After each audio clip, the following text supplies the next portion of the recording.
How to add bank account details for YouTube payment. तो guys आपका channel monetise होने के बाद जब आपके YT स्टूडियो में $100 कंप्लीट हो जाता है और अगर आपने एडसेंस अकाउंट में बाकी सारी फॉर्मेलिटीज पूरी कर ली है तो यूट्यूब से अपना पहला पेमेंट पाने के लिए एक लास्ट और फाइनल स्टेप बचता है जो है सेलेक्ट पेमेंट मेथड, यानी आपको अपना बैंक अकाउंट ऐड करने के लिए बोला जाता है। एंड एक चीज मैं आपको बता दूं गाइज कि आप $100 कंप्लीट होने से पहले भी अपना बैंक अकाउंट डिटेल्स ऐड कर सकते हैं, लेकिन पैसा तो आपको तभी मिलेगा ना जब $100 कंप्लीट हो, इसलिए पहले करो या बाद में करो कोई फर्क नहीं पड़ता है। एंड गाइज पिछली वीडियो में मैंने आपको ऑलरेडी बताया था कि आपके लिए best bank for YouTube payment कौन सा होगा एंड आई होप आप सबने अपने अपने हिसाब से बेस्ट बैंक सेलेक्ट कर लिया होगा। तो अब बारी है उस बैंक अकाउंट को यूट्यूब के एडसेंस अकाउंट के साथ लिंक करने की, लेकिन उससे पहले मैं आपको बैंक अकाउंट से जुड़ी कुछ जरूरी बातें बता देना चाहता हूँ। आपका चैनल चाहे जिसके भी नाम से क्यों न बना हो, उसमें कोई भी नाम से एडसेंस अकाउंट बना सकते हैं, जैसे मम्मी पापा भाई, बट वो नाम गवर्नमेंट ID प्रूफ से मैच करनी चाहिए। और एक बार आपने उस नाम के एडसेंस अकाउंट को बनाकर अपने यूट्यूब चैनल के साथ लिंक करके चैनल को मोनेटाइज कर लिया है तो उसके बाद उसे कभी नहीं बदलना, नहीं तो चैनल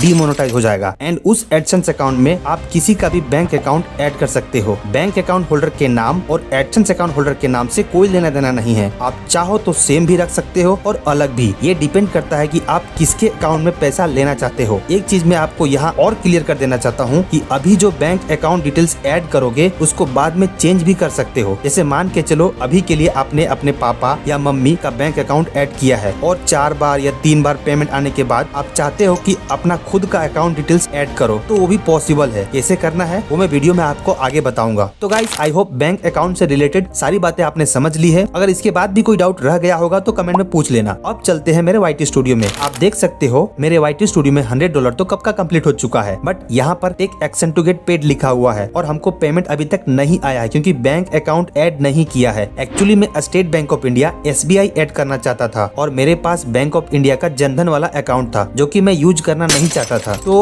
अब मेरे पास SBI का अकाउंट है और अब इसको मैं ऐड करूंगा। एंड गाइस जब आप अपने YT स्टूडियो को डेस्कटॉप मोड में ओपन करोगे एंड अर्न सेक्शन में जाओगे तो यहाँ पर भी आपको कुछ इस तरह का मैसेज दिखाई देगा, getting paid, action required, provide a form of payment. नीचे लिखा है add a form of payment. एक बात यहाँ पर जान लो गाइस, आपका चैनल मोनेटाइज होने के बाद जो जो स्टेप करनी है, जो जो स्टेप लेनी है, वो सब यहीं पर आपको एक एक करके बताते रहेगा। अच्छा हाँ, मैं यहाँ पर आपको सारी प्रोसेस टैबलेट में दिखा रहा हूँ, लेकिन सेम प्रोसेस मोबाइल में भी कर सकते हो, दोनों में कोई डिफरेंस नहीं है। आप यहाँ पर डायरेक्टली गेट स्टार्टेड पर क्लिक करके अपने एडसेंस अकाउंट में लॉगिन हो सकते हो और नहीं तो क्रोम ब्राउजर में सर्च करना एडसेंस अकाउंट लॉगिन और अपनी जीमेल ID सिलेक्ट करके लॉगिन हो जाना। फिर आपको कुछ इस तरह का इंटरफेस दिखाई देगा जिसमें आप देख सकते हो ऊपर लिखा है एक्शन रिक्वायर्ड। एंड जब आप गो टू पेमेंट पर क्लिक करोगे तो इस तरह का पेज ओपन हो जाएगा जहाँ पर आप देख सकते हो रेड कलर का वार्निंग आ गया है। इसमें लिखा है to receive payment please choose a valid payment method, यानी हमको बैंक अकाउंट डिटेल्स ऐड करने के लिए बोल रहा है। अगर आपको ये वाली पेज ओपन नहीं हो रही है तो लेफ्ट साइड में पेमेंट वाले सेक्शन में जाकर के पेमेंट इन्फो पर क्लिक करना, फिर आपको इस तरह का पेज ओपन हो जाएगा एंड आप ऐड पेमेंट मेथड पर क्लिक करना तो फिर आपको वही वाली पेज ओपन हो जाएगी। अब यहाँ पर आप देख सकते हो आपकी ट्रांजेक्शन डिटेल्स है, नीचे जिसके नाम से एडसेंस अकाउंट बना है उसका नाम रहेगा एंड राइट साइड में लिखा है how you get paid, add a payment method to receive your earnings, यानी यहीं पर हमको बैंक अकाउंट डिटेल्स ऐड करनी है। आपको ऐड पेमेंट मेथड पर क्लिक करना है, फिर आपके सामने इस तरह का पेज ओपन हो जाएगा जिसमें आपको अपना बैंक अकाउंट डिटेल्स ऐड करना है।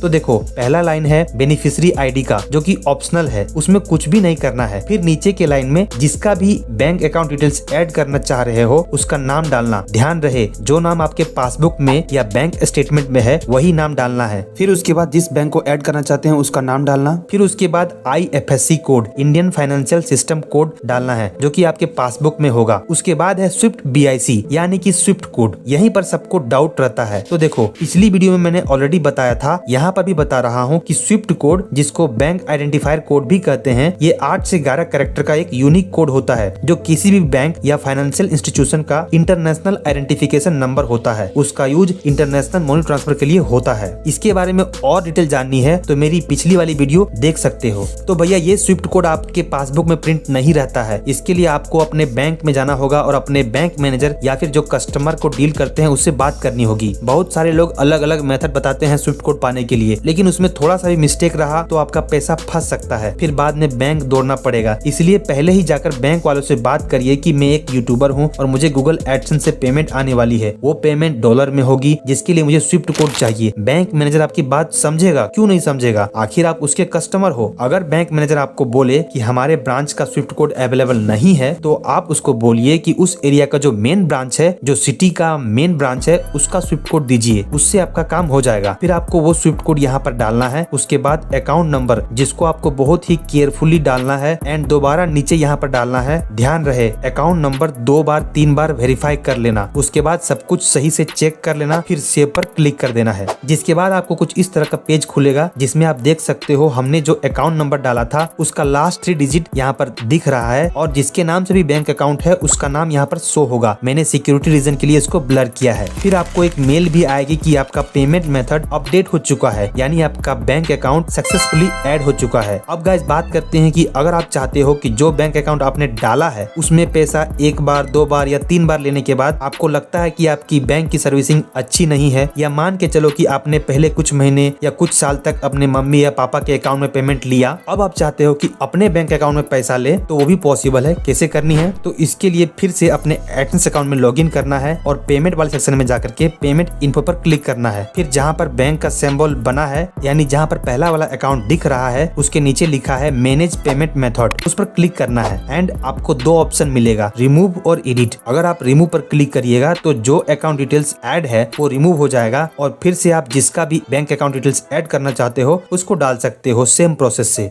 पर ध्यान रखना ये काम आप महीने के 10 से 22 तारीख के बीच में नहीं करना, क्योंकि उस दौरान YT स्टूडियो से आपका पैसा गूगल एडसेंस अकाउंट में जाता है और फिर गूगल एडसेंस अकाउंट से आपके बैंक अकाउंट में ट्रांसफर होता है। तो इस टाइम को छोड़कर बाकी आप कोई भी डेट में कर सकते हो। तो गाइस आई होप आपको यूट्यूब पेमेंट के लिए बैंक अकाउंट कैसे ऐड करना, कैसे रिमूव करना एंड उससे जुड़ी सारी बातें समझ में आ गई होगी। तो वीडियो को एक लाइक जरूर कर दीजिएगा एंड अगर अभी भी कोई डाउट रह गया हो तो कमेंट कर देना, मैं आपकी कमेंट को पढ़ता हूँ, उसको रिप्लाई भी करता हूँ। एंड भाई लोग चैनल को सब्सक्राइब जरूर कर लीजिएगा, क्योंकि मैं एकदम जेन्युइन वीडियो बनाता हूँ, कोई बकवास नहीं। मिलते हैं अगले वीडियो में किसी नई टॉपिक के साथ, तब तक आप इस वीडियो को चेकआउट कर सकते हो। इसमें मैंने गूगल एडसेंस अकाउंट से जुड़ी A to Z इन्फॉर्मेशन दी है। और हाँ, मैं आपसे वहीं मिलूंगा। ठीक है, tata bye bye, see you soon.